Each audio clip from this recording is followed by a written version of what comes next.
What's up, guys? This is Crypto with James talking to you today about Cardano. There's been a few things happening in the Cardano ecosystem as of late, so I want to cover that. But as always, update the spreadsheet. These are the first 26 coins I spoke about in the channel that I thought would crash it in this cycle. If you invested $100 to each one when I release the videos and you're still holding those bags, you'd be a profit for over 58 grand. This is not what I hold anymore. You want to see what I hold? Come check out Copy My Crypto. It's where I share my portfolio. 2021 was absolutely magnificent. The gains for the investments were staggeringly good. And if you want to be a part of the gains that are coming in the future, whether it's via bear cycle, bull cycle, then come check it out. One thing I keep saying, a bear cycle, right? It is always going to come. It's always going to come this year, whether we're in it now, whether we're going to be in a month, whether we're going to be in it in 6 months. But cryptos at that point are hugely undervalued. You get some really good projects that are going to be mainstays in the market. You know, Phantom was one I found in the bear cycle when it was half a cent. It's up 459 times in value right now.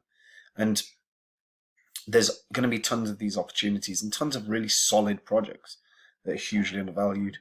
I've got a list of those cryptos that I'm watching how they retrace when I think they can 40, 50, 100x. I'm going to be sharing them with the Copy My Crypto numbers. If you want to be a part of that, make those gains, check it out. Link is in the description. Right. Cardano. Cardano. So Cardano has had a couple negative things happen recently. So the Cardano blockchain got massive congestion on the 24th of January. Like basically throughout the 24th of January, and to be fair, late hours of the 23rd. Congestion rates were actually above 85% on January 24th, which is literally a day and or so ago.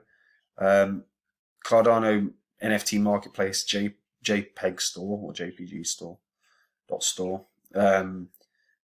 were massively affected by this. During this time, we saw the Cardano blockchain load hit an all-time high of 92.8%. which caused transaction failures, issues updating listing prices, and delisting on JPEG Store. And like I said, JPEG Store is a new NFT marketplace. So as artists' applications were going into the NFT marketplace. The site claims that if an error pops up when trying to buy, list, or sell an item, saying, oops, something went wrong, the resync button should be clicked. If this still doesn't work, it means that the blockchain load is greater than 95% and may take up to 2 hours for a transaction to complete. Now, the blockchain is doing much better now, but this is a result of a huge overload in the blockchain. You know, we've started seeing that effectively as a result of the recent updates in smart contracts.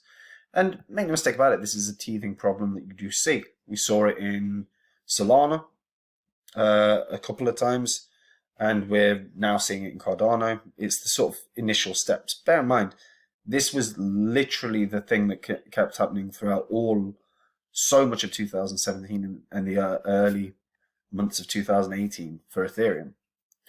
You know, we don't really see this to the same degree like the network congestion in Ethereum that we used to see. So this is something I expected. It'll be interesting to see how this plays out over the course of the sort of next few months. But something to bear in mind as well, particularly if you are someone that ends up trying to move funds around. You know, like if your funds are on Binance, before you start trying to complete a transaction, check, because they do, to be fair to Binance, they notify you if a network is congested. If a network is congested, that means transaction times can take staggering lengths. So be aware of that, because if all of a sudden you're trying to move money to make a quick sale, you're going to need to know that. Next thing, Sundaeswap and Cardstarter have been squabbling over the failed promises to investors. And basically what has happened is that Cardstarter, at the time, well, effectively, issues began in April when accelerator program Cardstarter announced it would launch its own DEX. Shortly thereafter, its founders incentivized investors to provide liquidity for the project on Uniswap in exchange for native CSwap tokens. So this is the Cardano Cardstarter swap DEX that was going to be coming up. The developers landed an agreement with a third-party DEX called Sundaeswap, later marketing the deal as a merger last June. Part of the agreement was that Cardstarter would no longer develop its DEX. So this stopped, right? And it would instead provide liquidity to the existing Sundaeswap DEX. What we've ended up seeing, however, is that the so-called benefits of would simply be a conversion from CSwap to Cardstarter's native Cards token, which are $3.14 at the time of writing, at a rate of 400 to 1. So holders who had locked in sort of $15 million worth of liquidity on the platform seemed to feel this was a slap in the face, amounting to no meaningful rewards whatsoever. So obviously allegations of a rug pull soon followed. Both Sundaeswap and Cardstarter took to their social media platforms to basically blame each other over the fallout. And Charles Hoskinson was unimpressed, is the word I think we'll use.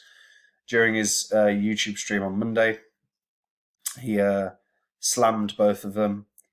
He elaborated that it was unacceptable for the fiduciary organizations involved, Sundaeswap and Cardstarter, to use these social media channels to make their case. It's despicable, doesn't do anything other than try to abdicate your personal responsibility and damage the brand of the ecosystem as a whole.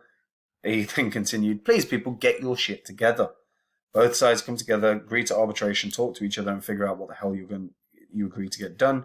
And if you can't somehow survive the arbitration process, the courts are always available to you. But either way, don't air your dirty laundry on social media. Sort your crap out in-house. That was what he was saying. And it's not great to see. And it's not a fault of Cardano. But it sort of unfortunately brings Cardano's ecosystem into play. But it's poor communication and poor business dealings between the leaders of both respective platforms. So it'll be interesting to see again how that plays out. And we'll probably see that there'll be some resolution in the coming weeks, I'm sure. The last bit of news, which is good news for the Cardano ecosystem, is that ADA Lend is up and running. You know, it's starting to look pretty good. It's now got venture capital firms like Moonwell Ventures, JP Max, and even the IOHK Foundation have backed the project, believing its goal to power the new wave of flexible financial markets on Cardano can be achieved. They're also, because of the work that they're doing in terms of the fact that they are utilizing a DAO for the ADA protocol, which allows the users, it's a properly governed, user-governed token, right? I like my governance tokens, to vote on proposals, and basically decisions are made by a majority vote. Now, this alongside the interest rates for the borrowing and lending should be able to drive a lot of Cardano enthusiasts to utilize the ADA Lend protocol. Since funding round, ADA Lend has worked to expand its team and are developing more features. Next 12 months are going to be building out its current features while laying out the foundation for newer DeFi options as well. If you check out ADA Lend right now, what you'll be able to see is the discussion in terms of what they're looking to do, which is incentivize liquidity, and that's going to be beneficial for anyone that starts wanting to develop on Cardano as well. They're going to have, obviously it's an ecosystem foundation layer, huge community governance, and then obviously the lending and borrowing feature. And the lending and borrowing feature, this is effectively your sort of version of, goddamn, what's it called? Massive one on Ethereum. It's just escaped my brain. It'll come back to me in a bit. But this is it's like a big step for Cardano, because the lending features and the borrowing features of these DeFi platforms have been so successful. Aave. It's like the Aave of Cardano, right? But the benefits, obviously, as well, on top of obviously great percentage returns potentially for borrowing, being able to utilize, great percentage returns for lending. The potential for being able to borrow and utilize those funds in a plethora of ways, hugely beneficial. And then, because it's Cardano, we should have a cheaper ecosystem.